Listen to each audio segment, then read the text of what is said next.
साईं की बात। बच्चे देखो, अपने डर पर काबू करो मेरे बच्चे। जब तक तुम अपने डर पर काबू नहीं कर लेते ना, तब तक तुम डरते रहोगे, जिंदगी भर डरते रहोगे।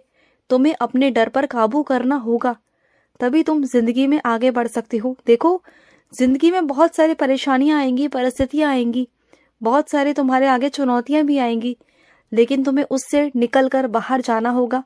और वो तुम तभी निकल सकते हो जब तुम अपने डर पर काबू कर लो। देखो, इस दुनिया में ना कोई भी चीज नामुमकिन नहीं है कि तुम नहीं कर सकते हो।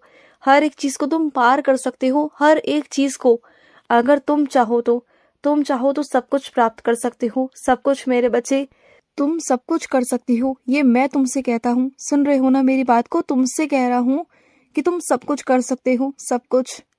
और सुनो, आजकल ना तुम अपने शरीर से बहुत ज्यादा काम लेते हो, बहुत ज्यादा। थोड़ा कम काम लिया करो मेरे बच्चे। शरीर है, कोई मशीन थोड़ी ना है कि उसे तुम बिल्कुल आराम नहीं देते हो।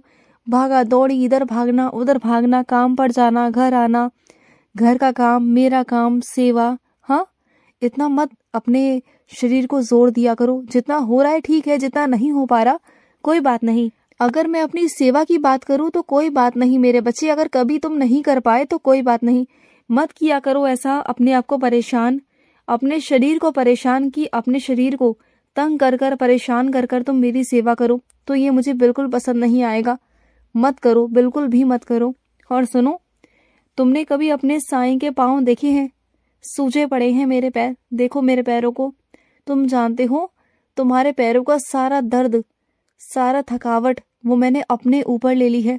कभी अपने साईं को देखना, तुम्हारे साईं के पाँव ना बहुत सूजे पड़े हैं, और तुम्हारे साईं का शरीर बिल्कुल ढीला पड़ चुका है, थकावट वाला हो चुका है, बीमार सा हो चुका है। तुम जानते हो मैं कितने अपने बच्चों की रोग को ना अपने ऊपर लेता हूँ, कितने रोगों को। तुम जानते हो कि तुम्हारे शरीर में जहाँ जहाँ गांठें हैं ना, वो गांठ भी मैंने अपने ऊपर ही ले रखी है। कई जगह मेरे शरीर में गांठें भी हो रही हैं। अभी तुम्हें समझ में नहीं आएगा, लेकिन जब तुम मुझे सच में स्पर्श कर कर देखोगे ना, तो तुम्हें नजर आएगा कि हाँ, तुम्हारे साईं के शरीर में गांठ भी है, और मैंने तुम्हारी गांठों को अपने ऊपर भी ले रखा है, बहुत सारी चीजों को। मैं तुमसे कहता नहीं कि तुम रोते हो, दुख होता है तुम्हें, बस मैं तुम्हें बताना चाहता हूँ कि ये शरीर जो तुम्हें मिला है ना, इसे आराम दो। इसे आराम की सख्त जरूरत है, समझो इस बात को।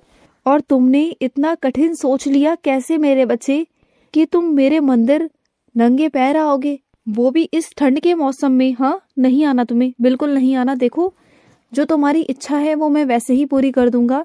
तुम्हें इतनी कठिन तपस्या करने की कोई जरूरत नहीं, बिल्कुल नहीं। तुम अगर आओ मंदिर तो आओ, स्वागत है तुम्हारा मंदिर में, लेकिन चप्पल पहन कर आना। देखो, मैं समझता हूँ कि तुम्हारी इच्छा पूरी होना बहुत जरूरी है तुम्हारे लिए, बहुत मायने रखती है तुम्हारी वो इच्छा।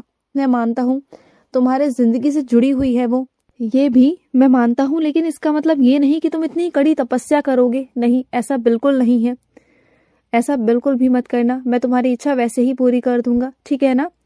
और सुनो, तुम्हारे पास कुछ गर्म कपड़े निकले हैं ना, तुम्हारी कुछ शॉल, तुम्हारे कुछ कपड़े, तुम्हारे कुछ वस्त्र। तो एक काम करना, तुम्हारे आस पास कुछ ऐसे लोग हैं जिनके पास में गर्म कपड़े नहीं है, गर्म शॉल नहीं है, ना पहनने के लिए, ना अपने आप को ढकने के लिए, तन ढकने के लिए उनके पास कपड़े ही नहीं है। तो एक काम करना, जिन कपड़ों को तुम नहीं पहनते हो या नहीं पहनना चाहते हो, तो उन कपड़ों को मेरे पास पहले लेकर आना, फिर मेरे 11 वचन पढ़ना, और उसके बाद मुझसे कहना कि बाबा, मैं ये कपड़े जरूरतमंद इंसान को देने जा रहा हूँ जिसे जरूरत है, और मुझसे प्रार्थना करके ना घर से बाहर निकल जाना। और जो भी जरूरतमंद तुम्हें दिखाई दे जाए ना, सबसे पहले उसे वो दे देना। समझ गए ना मेरी बात को? क्योंकि अगर तुम मेरी प्रार्थना करके निकलोगे ना घर से, तो वही जरूरतमंद इंसान तुम्हारे सामने अपने आप आ जाएगा। तुम्हें ढूंढने की जरूरत पड़ेगी नहीं, क्योंकि मैं उसे तुम्हारे सामने ले आऊंगा, ठीक है ना? और सुनो, तुम्हारा बहुत मन है ना जलेबी खाने का, तो ठीक है, अब मैं तुम्हें जलेबी ही खिलाऊंगा, बहुत जल्द खिलाऊंगा तुम्हें जलेबी। तुम्हें जलेबी खानी है ना, तो खिलाऊंगा तुम्हें, जल्द से जल्द जलेबी खिलाऊंगा, बहुत जल्द। तुम जानते हो, मेरी जो उदी है ना, वो संजीवनी है मेरे बच्चे, संजीवनी। जो कोई काम तुम्हारी औषधि नहीं कर सकती, जो दवाइयाँ नहीं कर सकती ना, वो मेरी उदी कर सकती है। मेरी उदी में वो ताकत है, वो शक्ति है जो ना होते हुए भी हो जाता है मेरे बच्चे। अगर पूरी विश्वास के साथ में अगर मेरी उदी का सेवन किया जाए ना, तो हर बीमारी का इलाज है मेरी उदी, हर बीमारी का।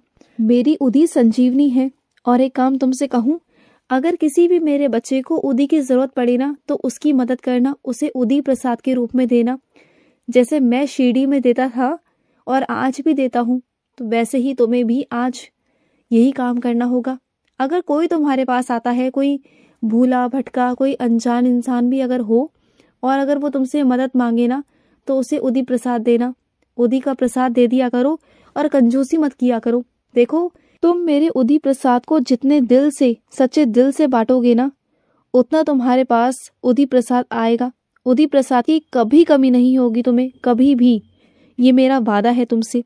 लेकिन बस जिसकी भी मदद करना सच्चे दिल से, सच्चे मन से करना, फिर देखना तुम्हें कभी कमी नहीं आएगी, कभी भी। तुम पर मेरा आशीर्वाद है, बहुत सारा आशीर्वाद। और मैं तुमसे वादा करता हूँ कि उदी तुम्हारे पास पहले से पहले पहुंच जाएगी। कभी कम नहीं पड़ने दूंगा तुम्हें, कभी भी नहीं। याद रखना, तुम्हारे बाबा का वादा है ये। जिसके बारे में तुम बहुत दिनों से जानने की कोशिश कर रहे थे, जिसके बारे में तुम जानकारी जुटा नहीं पा रहे थे, तुम्हें समझ में नहीं आ रहा था, और तुम्हारे मन में हलचल थी, बेचैनी थी कि तुम उस इंसान के बारे में जानना चाह रहे थे। तुम्हारा मन बेचैन था कुछ दिनों से, है ना? तुम्हारा मन बहुत बेचैन है ना? तो जानते हो, वही इंसान तुम्हें याद कर रहा है। वही इंसान तुम्हें बहुत बहुत ज़्यादा याद कर रहा है, बहुत ज़्यादा। और इसलिए तुम बहुत बेचैन हो, तुम्हारा मन बेचैन है, और तुम्हें कहीं ना कहीं से उस इंसान के बारे में जानकारी भी प्राप्त हुई है, और तुम्हारा मन बेचैन है, तुम्हारा मन है उससे बात करने का। मैं जानता हूँ मेरे बच्चे, लेकिन क्या है ना कि कुछ चीज़ें ना सही नहीं होती। जिन चीज़ों से निकलकर तुम बहुत आगे आ चुके हो ना, अब उन चीज़ों में वापस जाओगे ना, तो खुद को तकलीफ ही दोगे। तो बेहतर है कि उन चीज़ों से अपना दिमाग हटाओ और आगे बढ़ जाओ। और एक बात और है, अगर वो सामने से तुमसे बात करने की कोशिश करे, तुमसे संपर्क करने की कोशिश करे, तब तुम बात कर सकते हो, लेकिन अपनी तरफ से तुम नहीं करोगे।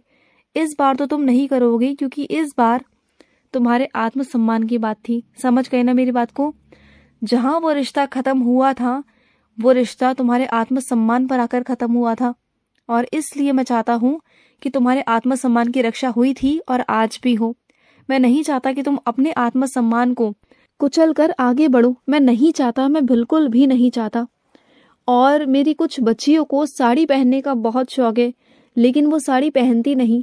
उन्हें मन है कि वो साड़ी पहने और साड़ी मंगवाएं, तो मंगवा लो ना। तुम्हारा अगर मन है साड़ी पहनने का तो मंगवा लो, कोई बात नहीं।